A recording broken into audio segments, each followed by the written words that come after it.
கிறிஸ்துவுக்குள் பிரியமானவர்களே, அப்போஸ்தலர்கள் 11ஆம் அதிகாரத்தின் தியான பகுதிக்காக உங்களை அன்புடன் அழைக்கிறேன்.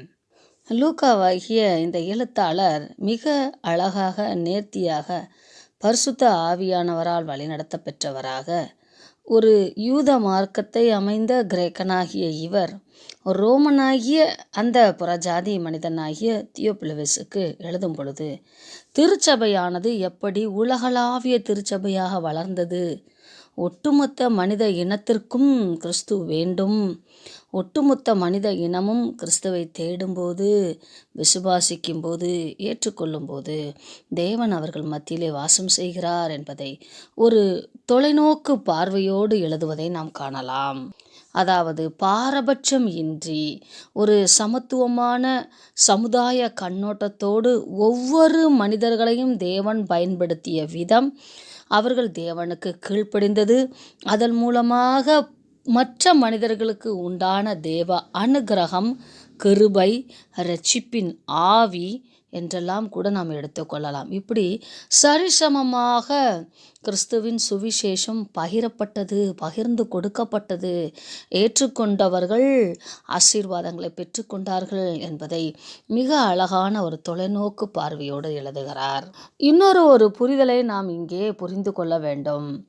தேவன் முதலாவது பரிசுத்த ஆவியானவரால் பொழிந்தருளப்படும் போது, பெந்தெக்கோஸ்தே நாளிலே இன்ன அடையாளங்களாலே பொழிந்தருளினார்.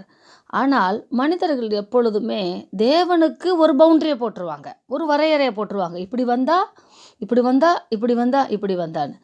தேவனால் கூடாதது ஒன்றுமில்லை. அவரால் கண்மலையை அடிக்க சொன்னாலும் கண்மலையிலிருந்து தண்ணீர் வரும், கண்மலையிடத்தில் பேச சொன்னாலும் கண்மலையிலிருந்து தண்ணீர் வரும். காரியம் என்னவென்றால், அந்த சூழ்நிலையிலே தேவன் என்ன சொல்லுகிறாரோ, அதாவது ஒவ்வொரு நாளும் தேவ சத்தத்தை கேட்டு சித்தத்தை நிறைவேற்றுமே வேண்டுமே ஒழிய, அவர் நேற்று இப்படி சொன்னார், ஆதலால் இன்று இப்படித்தான் செய்வார் என்று நாம் கணிக்க கூடாது. நாம் மனிதனுடைய கணிப்புக்கு அப்பாற்பட்டவர் ஆண்டவர் என்பதை நாம் புரிந்து கொள்ள வேண்டும். அவர் யாருக்கு வேணும்? சீஷர்கள் 3.5 வருட காலமாக கிறிஸ்துவோடு அடிச்சுவடுகளை பின்பற்றி வந்தவர்களுக்கு 50 நாள் காத்திருந்த பின்புதான் அபிஷேகம், பரிசுத்த ஆவியானுடைய அபிஷேகம் நடக்கிறது. கொர்நேலியின் வீட்டிலே ஞானஸ்தானமும் இல்லை, ஒன்றும் இல்லை.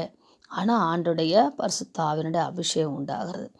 தேவன் தமது பரிபூரணத்திலிருந்து யாருக்கு எதை எப்பொழுது கொடுக்க விரும்புகிறாரோ அதை அவர் கொடுப்பதற்கு அவருக்கு ஃப்ரீ வில், அவருக்கான சித்தம் இருக்கிறது. அவர் தம் விருப்பப்படி செய்ய முடியும் என்பதை நாம் புரிந்து கொள்ள வேண்டும். இதைத்தான் யூதர்களுக்கு அழகாக தேவன் புரிய பண்ண வேண்டும் என்பதற்காக பல கட்டங்களிலே அவர்களோடு அவர் பேசிக்கொண்டே வருகிறார். ஒருவேளை பேதுரு ஒரு தலைவனாக தேர்ந்தெடுக்கப்பட்டபடியினாலே தேவன் பேதுருவுக்கு ஒரு ஸ்பெஷல் என்கவுண்டர் கொடுத்து இந்த காரியத்திலே மனம் திரும்ப பண்ணுகிறார். பேதுருவின் மூலமாக அந்த திருச்சபை கொர்நேலியின் வீட்டிலே ஸ்தாபிக்கப்படுகிறது. இந்த காரியங்களை புறஜாதியாரும் வேத வசனத்தை ஏற்றுக்கொண்டார்கள் என்று யூதாவில் இருக்கிற அப்போஸ்தலர்களும் கேள்விப்பட்டார்கள். பேதுரு எருசலேமுக்கு திரும்பி வந்தபோது என்று வாசிக்கிறோம். அப்போ அநேக நாள் சென்று அவர் எருசலேமுக்கு திரும்பி வருகிறார். அதாவது யோப்பா பட்டணத்திலிருந்து கொர்நேலி வீட்டுக்கு சென்றிருந்த பேதுரு அங்கிருந்து மீண்டுமாக எருசலேமுக்கு வந்து விடுகிறார், யூத பிராந்தியத்துக்கு வந்து விடுகிறார். விருத்த சேதனம் இல்லாத மனுஷனிடத்தில் நீ போய் தங்கி அவர்களுடைய போஜனம் பண்ணினீர் என்றும் வாக்குவாதம் பண்ணினார்கள். அதாவது இப்போ தான் சீஷர்களுடைய தொகை 3000, 4000, 5000 என்று எண்ணிக்கை கிடைக்காமல் வளர்ந்து கொண்டிருக்கிறது. அதோடு கூட சிதறி அடிக்கப்பட்டிருக்கிறார்கள். இன்னும் வேத வசனம் புறதேசங்களிலெல்லாம் பரவி கொண்டிருக்கிறது. இந்த சூழலில் யூத மார்க்கத்தை அமைந்த கிறிஸ்தவர்கள் பேதுருவிடத்திலே வழக்காடுகிறார்கள். அதற்கு பேதுரு காரியத்தை முதலிருந்து வரிசையாய் அவர்களுக்கு விவரிக்க தொடங்கினான். நான் யோப்பா பட்டணத்தில் ஜெபம் பண்ணி கொண்டிருந்த போது ஞான திருஷ்டி அடைந்தேன் என்று, தான் எப்படி இந்த எல்லா ஒட்டுமொத்த மனிதர்களையும் ஏற்றுக்கொள்கிற மனப்பக்குவம் தனக்கு உண்டாகியது என்று சொல்லி அங்கே அவன் விளக்கப்பாடம் எடுக்கிறார். 3 முறை தான் கண்ட தரிசனத்தை வெளிப்படுத்திவிட்டு அதே வேளையிலே என்னை மட்டுமல்ல, செசரியா பட்டணத்தில் இருக்கிற கொர்நேலியுவையும் அவருடைய வேலையாட்களையும் தேவன் ஆயத்தப்படுத்தி அனுப்பி வைத்திருந்தார்.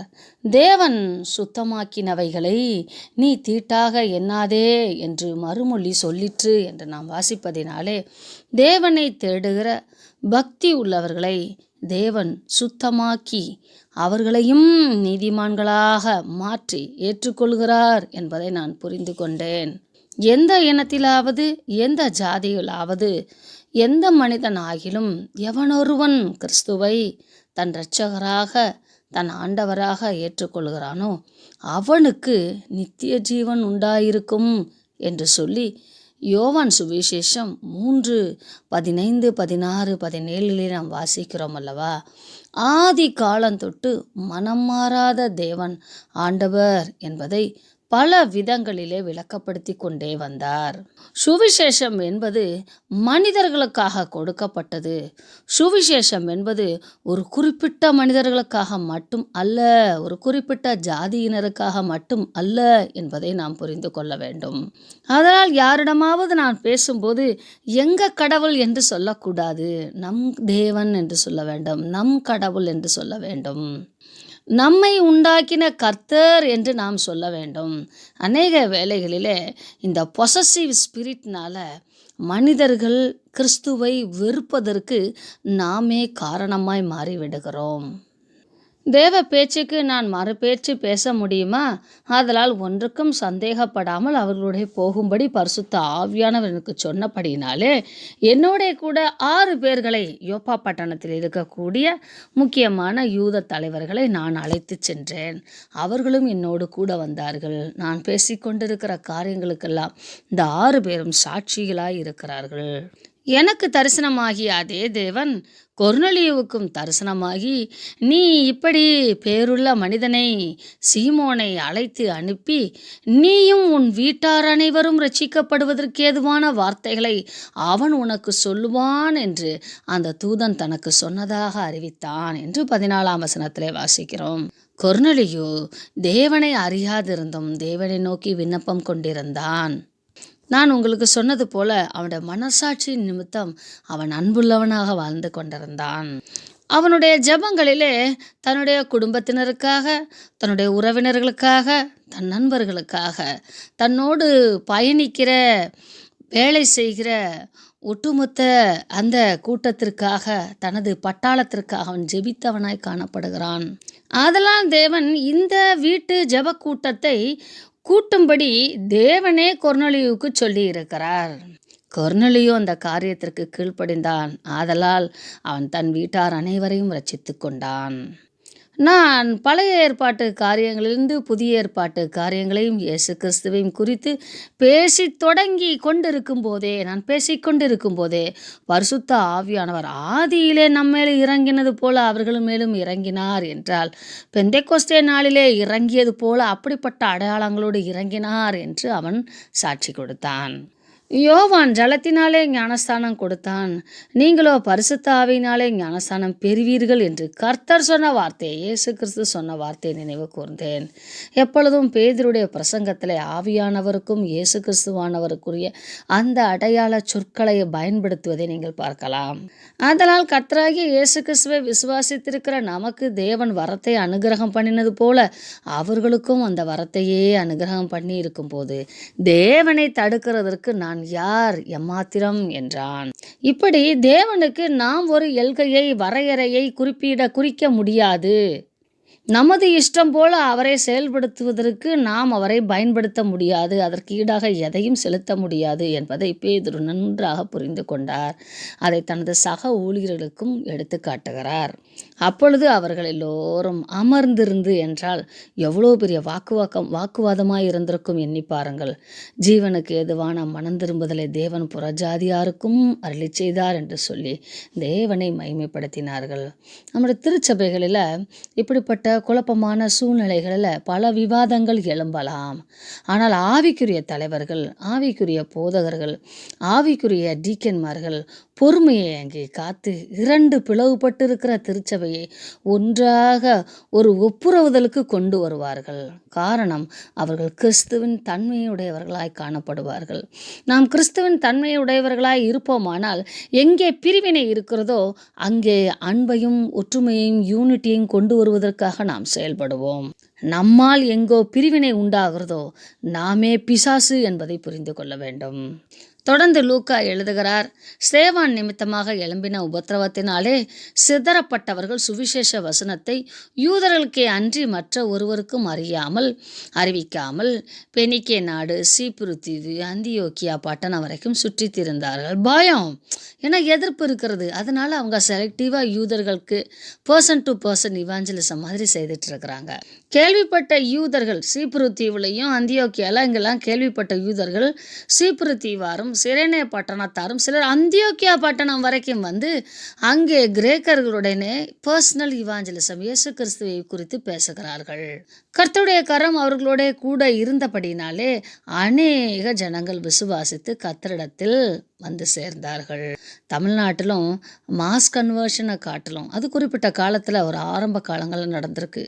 ஆனால் இண்டிவிஜுவல் இவாஞ்சலிசம் தான் இன்றைக்கும் அமைதியான முறையிலே வளர்ந்து கொண்டு வருகிறது. அது நிலையான ஒரு வளர்ச்சியை ஒரு மனிதனுக்குள்ளாக உருவாக்கும். ஆதலால் கிறிஸ்தவர்களாகிய நாம் நம்மோடு கூட பழகிறவர்களுக்கு கிறிஸ்துவின் அன்பை நமது செயலிலே வெளிப்படுத்தி சொல்லிலே அவர்களுக்கு விளக்கப்படுத்துவோமானால் அவர்கள் சீக்கிரம் தேவனுக்குள்ளாக வேரூன்ற வளர வாய்ப்பாக அமையும். எருசலேமில் உள்ள சபை இப்பொழுது ஒரு பெரிய யூனிட்டாக மாறிவிட்டது. அதற்கு நிறைய பொறுப்பாளர்கள் இருக்கிறார்கள். இந்த காரியங்களை குறித்து கேள்விப்பட்ட போது அந்தியோக்கியா வரைக்கும் போகும்படிக்கு பர்னபாவை அனுப்புகிறார்கள். அந்தியோக்கியா வரைக்கும் அவர் அங்கே போய் ஒவ்வொரு திருச்சபைகளாக பார்த்து கொண்டு வருகிறார்.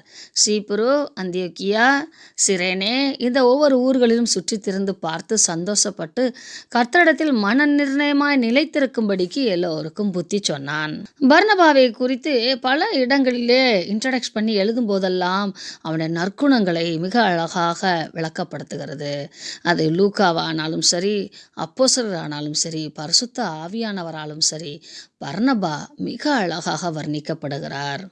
மனிதர்களாலும் தேவனாலும் அங்கீகரிக்கப்பட்ட மனிதனாக காணப்படுகிறார். 24 சொல்லப்பட்டிருக்கிறது, அவன் நல்லவனும் பரிசுத்த ஆவியினாலும் விசுவாசத்தினாலும் நிறைந்தவனாயிருந்தான். ஆதலால் அநேக ஜனங்கள் கர்த்தரிடத்தில் சேர்க்கப்பட்டார்கள். பர்னபா நல்ல பரிசுத்த ஆவியானுடைய உதவியோடு பகுத்தறியும் திறனை உடையவராக காணப்படுகிறார். எல்லோரும் பயந்த பவுலை தேடி தன்னோடு கூட பயணிக்கும்படியாக அழைப்பதற்கு மிகப்பெரிய ஒரு திறந்த மனப்பான்பு உண்பவர் தான் பர்னபா. அப்படி தர்சீசு வரைக்கும் பிரயாணப்பட்டு சவுலை அங்கே கண்டு தமஸ்குவின் வழியிலே இயேசு கிறிஸ்துவை ஏற்றுக்கொண்ட சவுல் தமஸ்குவிலே சில நாளாம் சாட்சி கொடுத்து விட்டு எருசலேம் வந்து எருசலேமிலே சில நாட்கள் இருந்து விட்டு தேவனிடத்தில் ஜெபம் பண்ணும்போது நான் உன்னை புறஜாதிகளிடத்தில் அனுப்புகிறேன் என்று சொல்லும்போது எருசலேமில் உள்ளவர்கள் என்னை ஏற்றுக்கொள்ள மாட்டார்களே என்று அவன் கலங்கின கலக்கத்திற்கு தேவன் இந்த பதிலை சொன்னார். இப்படி நடந்து கொண்டிருக்கிற காலத்திலே 3 காலம் அளவும் அரபு வனாந்தரத்திலே பவுல் தங்கி இருந்தார். அங்கே அநேக காரியங்களை தேவன் அவருக்கு இறையியல் காரியங்களை வெளிப்படுத்தி கற்றுக் கொடுக்கிறார். இப்பொழுது அவர் முழுமையான ஒரு மனம் திரும்புதலுக்குள்ளாக வந்து புதிய ஏற்பாட்டையும் பழைய ஏற்பாட்டையும் இணைக்கக்கூடிய பாலமாயிருக்கக்கூடிய சுவிசேஷத்தின் சாரம்சங்களை உணர்ந்து நிருபங்களை எழுதும் அளவுக்கு அனுபவம் அவருக்கு மிகுந்து விட்டது. இது சரியான தருணம் என்று கண்ட தேவன் பர்னபாவின் மூலமாக சவுலை தனது ஊழிய பாதையிலே மிகப்பெரிய 12வது புருஷனாக அப்போஸ்தலனாக உள்ளே இறக்குகிறார். அந்த அந்தியோக்கியா திருச்சபையிலே யூதர்கள் தான் அநேகர் இருக்கிறார்கள். ஒரு சில யூதர் அல்லாதவர்கள் இருக்கிறார்கள். 1 வருஷ காலமாய் சபையோட கூடியிருந்து அங்கே உபதேசம் பண்ணி முதல் அந்தியோக்கியாவிலே இருக்கக்கூடிய அத்தனை சீஷர்களுக்கும் கிறிஸ்தவர்கள் என்ற பெயர் வழங்கப்பட்டது. கிறிஸ்தவர்கள் என்ற பெயர் எருசலேமிலோ யூதர்களிலோ அல்ல, புறஜாதிகளும், அதாவது அனைத்து கிறிஸ்தவர்களுக்கும், அனைத்து கிறிஸ்துவை பின்பற்ற பின்பற்றுகிறவர்களுக்கும் சொல்லப்பட்ட பொதுவான பெயர்தான் கிறிஸ்தவர்கள். இங்கே ஜாதி என்று மதம் என்று ஒன்றும் இல்லை. லூக்கா மிக தெளிவாக வரலாற்று சான்றிதழ்களையும் பின்னடைத்து எழுதுகிறார். அகபு என்கிற தீர்க்கதரிசி வரும்போது அவன் சொல்ல தீர்க்கதரிசன பஞ்சகாலத்தை குறித்தான சூழல் கிளவுதியா ராயனுடைய நாட்களில் உண்டாயிற்று என்று சொல்லி அப்படிப்பட்ட அரசியலமைப்பு சான்றுகளையும் சேர்த்து வழங்குகிறார். அதனால் இவைகள் கட்டுக்கதைகள் அல்ல என்பதை நாம் புரிந்து கொள்ளலாம். நிலங்களை எல்லாம் விற்று விற்று தங்களுக்கு இருந்த சம்பத்துக்களை எல்லாம் பொதுவாக அனுபவிக்க வைத்து விட்டார்கள் அல்லவா? ஆதலால் யுதேயாவிலே இருக்கிற சகோதரர்களுக்கு உதவியாக பணம் சேகரிக்க வேண்டும் என்று தீர்மானம் பண்ணுகிறார்கள். இப்படி காணிக்கை சேகரிக்கப்பட்ட பணத்தை பர்னபா சவுல் என்பவருடைய கையிலே கொடுத்து மூப்பர்களிடத்தில் அனுப்பினார்கள். பர்னபாவோடே கூட சவுலும் இப்பொழுது எருசலேம் வந்திருக்கிறார். 12ஆம் அதிகாரத்திலே எருசலேமின் சம்பவங்களை விளக்கப்படுத்தி எழுதுகிறார் லூக்கா. இந்த இடங்களின் பின்னணிகளோடு நீங்கள் ஒரு கவனமாக படிப்பீர்கள் என்றால் ஆழமாய் புரியும். பரிசுத்த ஆவியானவர் வானத்திலிருந்து மேலிருந்து எழுதுகிறபடினாலே பூமியின் ஒவ்வொரு இடங்களையும் லூக்காவுக்கு குறிப்பிடுவது மிக எளிதாயிருந்தது. பர்னபாவும் சவுலும் இப்பொழுது எருசலேம் வந்திருக்கிறார்கள். எருசலேமிலே பேதுருவை பிடிக்கப்பட்டிருக்கிற சூழலிலிருந்து 12ஆம் அதிகாரத்தில் நாம் வாசிக்கும் போது இந்த சம்பவங்கள் அனைத்தும் பவுலுக்கு அனுபவமாய் தெரிய வந்த காரியங்கள் என்பதை நாம் புரிந்து கொண்டு இன்னும் ஆழமான சத்தியங்களை கற்றுக்கொள்ள